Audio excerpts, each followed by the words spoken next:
اعوذ باللہ من الشیطان الرجیم بسم اللہ الرحمن الرحیم رب یسر ولا تعسر وتمم بالخیر انکا علی کل شیء قدیر۔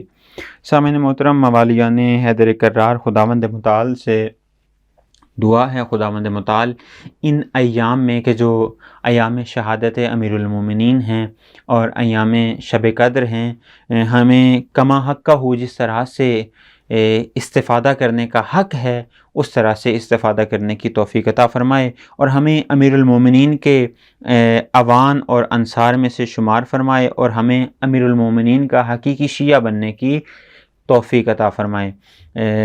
ہم بات کر رہے تھے امیر المومنین کے اس نورانی کلام کے بارے میں کہ جس کے اندر امیر المومنین نے نہ صرف اپنی اولاد کو بلکہ پوری انسانیت کو جو وصیتیں کی ہیں جب اس دنیا کو چھوڑ کے جا رہے تھے وہ کیا تھیں۔ ہم نے بات کی تقویٰ کے بارے میں، ہم نے بات کی دنیا کے بارے میں، آج ہم بات کریں گے اس وصیت کے اگلے نقطے کے بارے میں کہ جس کے اندر امیر المومنین علی ابن ابی طالب کہ جو حق کے امام ہیں، جو صداقت کے امام ہیں، جو عدالت کے امام ہیں، کہ جن کی ساری زندگی حق کی خاطر گزری، حق گوئی کرتے رہے، حق کا دفاع کرتے رہے اور حق کی خاطر ہی جان دی۔ تمام کی تمام زندگی اگر امیر المومنین کی دیکھی جائے، اس کا مطالعہ کیا جائے تو ہمیں اس نتیجے پہ یہ زندگی، یہ سیرت، یہ زندگی کے چند سال کے جو امیر المومنین نے اس دنیا میں گزارے، وہ علی کہ جو رسول کے ساتھ زندگی بسر کرتے رہے یا بعد از رسول جو زندگی گزاری، اس کا خلاصہ یہ ہے کہ علی حق کا امام ہے، علی عدالت کا امام ہے، علی امام عادل ہے، علی امام حق ہے۔ اور آج جس نقطے کی ہم نے بات کرنی ہے وہ نقطہ بھی یہی ہے کہ جو وصیت میں امیر المومنین نے اپنی اولاد کو کہا وہ کیا تھا؟ وَقُولَا بِالْحَقِّ، ہمیشہ حق بات کرنا، ہمیشہ حق گوئی کرنا، چونکہ ہر وہ شخص کامیاب و کامران ہے کہ جو حق گوئی کرتا ہے، جو حق پر ہے، حق کا ساتھ دیتا ہے اور حق کی خاطر اپنی جان دے دیتا ہے۔ خود قرآن کے اندر خداوند متعال نے بھی جن لوگوں کا ساتھ پسند کیا ہے وہ صادقین ہیں، وہ حق گو ہیں۔ کیا خداوند متعال ارشاد فرماتا ہے؟ یا ایھا الذین آمنوا اتقوا اللہ وکونوا مع الصادقین، اے ایمان والو تقوی الہی اختیار کرو، وکونوا مع الصادقین، اور ان لوگوں کے ساتھ ہو جاؤ کہ جو صادق ہیں، جو سچے ہیں، جو حق گو ہیں، کہ جو حق کی خاطر اس دنیا میں رہے، جنہوں نے حق کی خاطر جنگیں لڑیں اور جنہوں نے حق کی خاطر اپنی جان کا نذرانہ پیش کیا۔ سامعین محترم، ایک نقطے کی طرف اشارہ کرتا چلوں، قیامت والے دن خداوند متعال لوگوں کا جو حساب کرے گا وہ حق کی بنیاد پہ ہوگا۔ لوگوں کا جو حساب ہوگا وہ حق کے ذریعے ہی ہوگا، لوگوں کو چیک کیا جائے گا حق کے ذریعے سے، لوگوں کے سامنے جو فلٹر ہوگا اس فلٹر سے گزر کر لوگ خدا کی بارگاہ میں جائیں گے، وہ فلٹر حق کا فلٹر ہوگا کہ جو کون ہے کہ جو حق پہ تھا اور کون ہے جو باطل پہ تھا۔ اسی لیے تو خدا کے رسول نے اپنی زندگی میں اور اپنی زندگی کے آخری ایام میں کہ جس حق کی طرف لوگوں کو، جس حق کی طرف امت کو متوجہ کیا وہ کہ کون تھا؟ وہ علی ابن ابی طالب تھا۔ العلی مع الحق والحق مع العلی، علی حق کے ساتھ ہے اور حق علی کے ساتھ ہے، اور وہی علی اپنی وصیت کر رہا ہے اپنے ماننے والوں کے لیے، وقولا بالحق، ہمیشہ کیا کرو؟ سچ گوئی کرو، ہمیشہ حق بات کرو، ہمیشہ حق کا ساتھ دو، ہمیشہ حق کے طرفدار رہو، اور حق کی خاطر اگر جان بھی دینی پڑے تو جان بھی دے دو۔ کیوں؟ اس لیے کہ علی امام حق ہیں۔ اور یہ کس ہستی کے کلام ہے؟ یہ رسول اکرم قدر کا کلام ہے کہ علی حق کے ساتھ ہے اور حق علی کے ساتھ ہے۔ جہاں علی ہوگا وہاں حق ہوگا، جہاں حق ہوگا وہیں علی ہوگا۔ فرق نہیں کرتا وہ بدر کا میدان ہو، فرق نہیں کرتا وہ احد کا میدان ہو، فرق نہیں کرتا وہ خیبر کا میدان ہو، فرق نہیں کرتا وہ صفین کا میدان ہو، فرق نہیں کرتا وہ جمل کا میدان ہو، فرق نہیں کرتا وہ نہروان کا میدان ہو۔ جہاں جہاں علی ہے وہاں وہاں حق ہے، اور ظاہر سی بات ہے جب علی حق کے ساتھ ہے اور حق علی کے ساتھ ہے تو جو بھی اس کے مقابل میں ہے وہ باطل ہے۔ بدر کے میدان میں علی حق کے ساتھ ہے، علی کے مقابل باطل۔ احد کے میدان میں علی حق کے ساتھ ہے، علی کے مقابل باطل۔ خیبر کے میدان میں علی حق کے ساتھ ہے، مقابل میں باطل۔ اور خندق کے میدان میں علی حق کے ساتھ ہے اور علی کے مقابل جو بھی آیا باطل۔ نہروان میں علی حق کے ساتھ ہے اور علی کے مقابل جو بھی آیا وہ باطل پہ ہے۔ صفین میں علی حق کے ساتھ ہے اور امیر شام اگر صفین میں علی کے مقابلے میں بھی آ جائے تو وہ باطل پہ ہے۔ اگر جمل کا ہم تذکرہ کریں تو جمل میں بھی علی حق کے ساتھ ہے اور حق علی کے ساتھ ہے۔ جمل میں حق علی کے ساتھ ہے، جو بھی علی کے مقابلے میں آیا وہ باطل پہ ہے۔ ہر جگہ جہاں پر بھی آپ علی کو دیکھیں گے حق علی کے ساتھ ہے۔ تو یہ تو ایک جنگ جمل کے دوران ایک شخص نے پوچھا یا علی مجھے سمجھ نہیں آ رہا میں کس کا ساتھ دوں، ایک طرف دیکھتا ہوں زوجہ رسول ہے، دوسری طرف دیکھتا ہوں داماد رسول ہے، اب ہر طرف نسبت رسول کے ساتھ ہے، رشتہ رسول کے ساتھ ہے، معلوم نہیں کس کا ساتھ دوں۔ تو علی نے اس شخص کو مخاطب ہو کے کہا کہ تمہاری اس سوچ کے اوپر، کیا تم نے رسول سے یہ نہیں سنا الحق مع علی و علی مع الحق، حق علی کے ساتھ ہے اور علی حق کے ساتھ ہے، جہاں حق جائے گا وہاں علی جائے گا، جہاں علی جائے گا وہاں حق جائے گا۔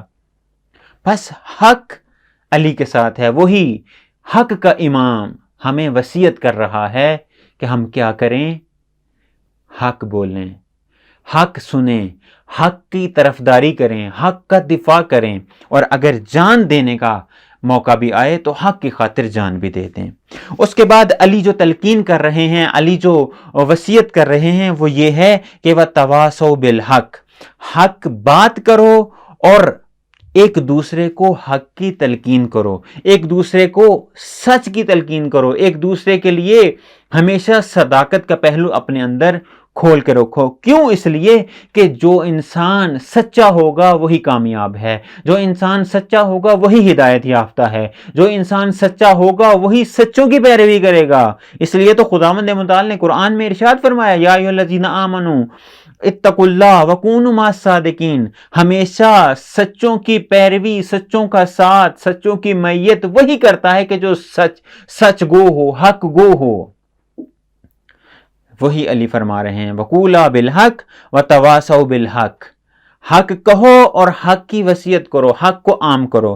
اس کے بعد علی کیا فرما رہے ہیں، اعملا للأجر، اپنا ہر عمل اجر کی خاطر کرو۔ یہاں پہ اجر سے مراد خوشنودی خدا، رضائے خدا ہے، کیونکہ ہر عمل خدا کے لیے نہیں ہوتا، بلکہ ہمیشہ وہ عمل خدا کے لیے ہوتا ہے کہ جس کے اندر اخلاص شامل ہو، جس کے اندر خلوص شامل ہو، جس کے اندر پاک نیت شامل ہو، جس کے اندر پاک محبت شامل ہو، جس کے اندر حق شامل ہو، جس کے اندر حق کا دفاع شامل ہو۔ ہمیشہ وہی عمل خدا کے لیے ہوتا ہے، اور جو عمل خدا کے لیے ہو تو پھر خدا خود اس کی جزا دیتا ہے۔ روزے کے بارے میں یہی تو ہے کہ روزہ میرے لیے ہے اور میں خود اس کی جزا دوں گا، بلکہ میں خود اس کی جزا ہوں، یعنی خدا خود اس کی جزا دے گا۔